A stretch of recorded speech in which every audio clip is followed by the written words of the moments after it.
So one of the first things I learned how to cook was apple pancakes. Every Sunday when I was a kid, I would take the train over to my grandparents' place. And my Grandma Lola, she would cook me apple pancakes, or apple platzskis as she called them. Now I don't know if she did this on purpose, but when she cooked them, she always made the edges a little bit dark, almost burned. The other thing she did was use granulated white sugar instead of powdered sugar or syrup. She also did it with lots of apple, so big slices rather than grated or chopped up. This is supposed to be an apple pancake with a little bit of batter, not a pancake with a little bit of apple hidden somewhere inside. We need something that's going to hold up to cooking. So you want something like a Gala or a Honey Crisp or a Granny Smith, whatever your favorite apple is, something that's got sweet and tart. The full recipe is below. First we need 1 cup of AP flour and 2 tablespoons of white sugar and 2 teaspoons of baking powder, not baking soda, that doesn't have activator. Let's mix the dry ingredients so there's no lumps. And 1 egg.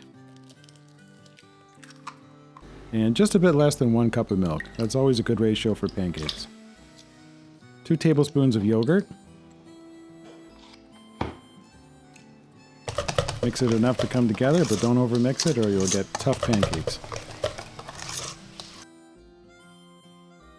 Peel your apples.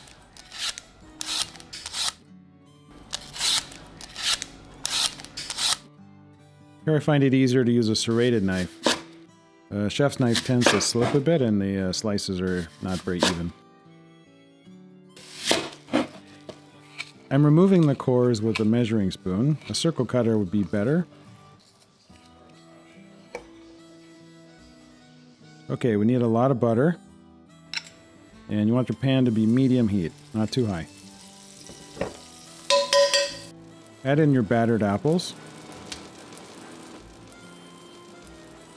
And cook them till they're brown.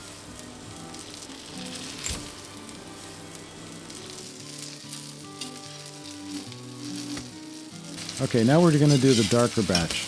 You can see the pan is smoking a little bit. Cook them dark, but don't burn the heck out of them.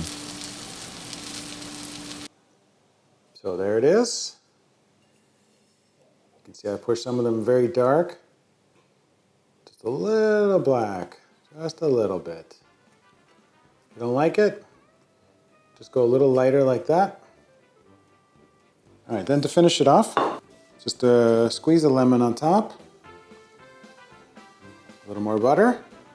Yes, more butter. Then we're finishing white sugar.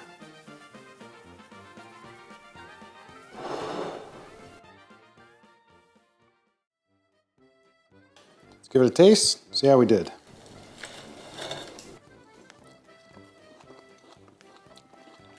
Got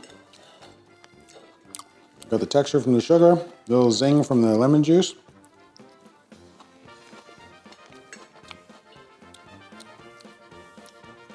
Got that little bit of darkness on the edge. And Grandma Lola will be proud.